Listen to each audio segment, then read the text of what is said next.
What's up, ladies and gentlemen? My name is Kevin Jackwitz. I hope y'all are having a good day. This is the Kaged review, and I'm about to take a look at The Walking Dead, Episode 5 of Season 9. And I gotta say, man, this has got a lot of build-up. It's Rick Grimes' last episode, literally the main character of the entire series for 9.5 years now. And I was really hoping that they would keep this open-ended. Now, did they? Or did they just kill him off? Let's get into this and find out. So we start out right off the bat. Rick Grimes, he's literally having a dream sequence where he's standing over himself in the hospital bed where he got shot before all of the zombie outbreak happened. And so we leave off last week where he got the rebar through the side, and it's the same spot he got shot in. So it was kind of apropos in that way. And then he wakes up, still attached to the concrete and the rebar, and you get this nice gruesome intro where he has to wrap his pants belt around some rebar that's above his head to pull himself off the rebar that's through his side. And it was honestly kind of gruesome in a way, man. There was some blood and really close-up shots of the rebar. So, hell of a way to get it started. He crawls to his horse. The horse starts walking away from the zombies. Then you get Jadis. She's talking to these helicopter people. Don't know who they are. And she's just saying she's desperate to get the hell out of there. Okay, we've got that. Back to Rick. You see him kind of the same thing. He's heavy, bleeding from the side. He's really weak. He's faint. He comes up to a cabin and finds some sheets. Or wraps the sheets around his wounds. And you get this real quick cutscene where Maggie is with that lady she's traveling with over to Alexandria to kill Negan. They run into a zombie. Maggie grabs a crowbar and like brains the zombie and like keeps hitting him. So it shows she's a little bit off her rocker. Then you get coming back to Rick. Still same thing, on his horse, he's traveling. He's got this dream sequence where he's talking to Shane, who of course he killed. Really good conversation there. And I forget the actor's name. I think it's Josh Bernthal, something like that. Did a really good job with this moment. He had to create a certain feeling, you know, a little bit of anger about what's happening, trying to instill the anger in Rick to, you know, do what needs to be done. And it was a very good scene. Very well done. Then you get a short clip with Michonne and Judith. They're in the house. They're kind of, you know, doing the mother-daughter thing. And one of the community members comes in and says that Maggie's there. So then you get this really nice interaction between Maggie and Michonne, where Maggie's like, I'm here to kill Negan. You know, at first Michonne is like, back up. But then as Maggie's talking and she's like, you know if this was Rick that got killed and butchered in front of you, or you had to raise this girl alone by yourself, Negan would already be dead. And, you know, Michonne's like, are you sure you're ready for what's going to happen once you do this? And she's like, I have to be, because I'm not ready for what's happening right now. So Michonne gives her the key. Maggie goes in to see Negan. And this is the last episode for Rick Grimes, and to me, this is the scene that stole the show. You have this nice scene where Maggie goes in, she's ready to kill Negan, she's pissed off. Negan is fueling the fire, trying to piss her off even more, throwing dirty shots about braining Glenn in front of her. And then he starts almost pleading with her to kill him, and she wants to see him in the light. So she opens the door, she grabs Negan and throws him up against the wall on the other side of the cell block, and he just starts pleading with her to kill him, and like he wants to die, he wants to be with Lucille, his wife. It wasn't supposed to end up like this. And she's like, you know what, I came here to kill you, you're already in a fate worse than death. She throws him back in the cell and locks the door. So that's the end of that. But the acting there, man, like honestly, Jeffrey Dean Morgan sold that scene so damn good. He really brought out this like tormented, victimized Negan. And it's cool because Negan's, like Jeffrey Dean Morgan's done great with Negan, but he hasn't been a very well-rounded character. You've kind of gotten one side of him. Well, now you're starting to see a much different side of Negan. And I think it really, really worked. It really hit home, honestly. Very good scene and very well acted. So Maggie, she comes back out. They exchange looks with Michonne. And then the lady that Maggie was traveling with, she comes in, interrupts, and says there's a problem. We don't know what that is yet. Of course, we do know, but they have no idea. Then you get another dream sequence with Rick still traveling. He kind of passes out on the horse, and this time it's Herschel that he sees. And, Herschel saying, he's done such a great job of trying to take care of everybody and making everybody strong. And a very cool sequence there. But then,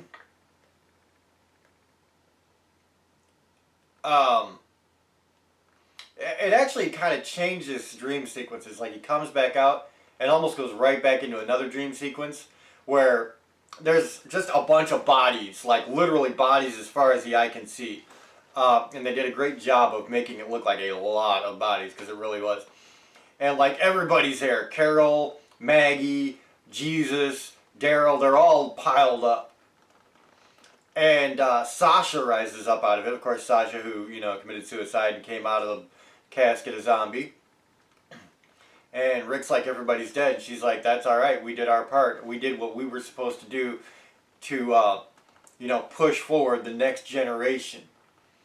And it doesn't matter if we're alive or dead. We've left something good for the next people to come to follow.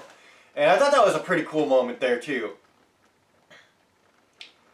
But then Rick comes to because he apparently bucked off the horse again.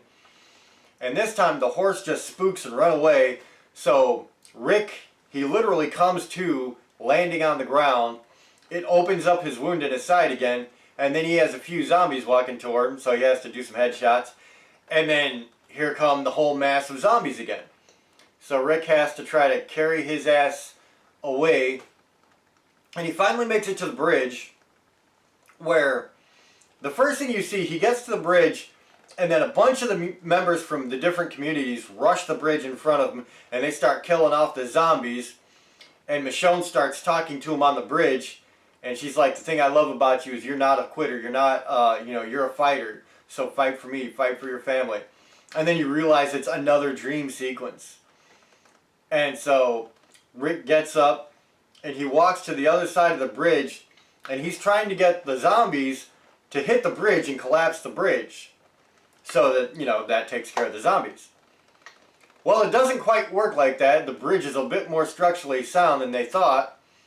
The zombies hit the bridge, but it doesn't collapse, and so now Rick's in a really bad situation. He's losing ground, they're catching up to him, and literally one of them gets close enough to probably take a bite and then gets an arrow through the head. Daryl shows up, and then the rest of the community members actually show up. And so now they realize that Rick's hurt, and they're trying to pull all these zombies away from the bridge.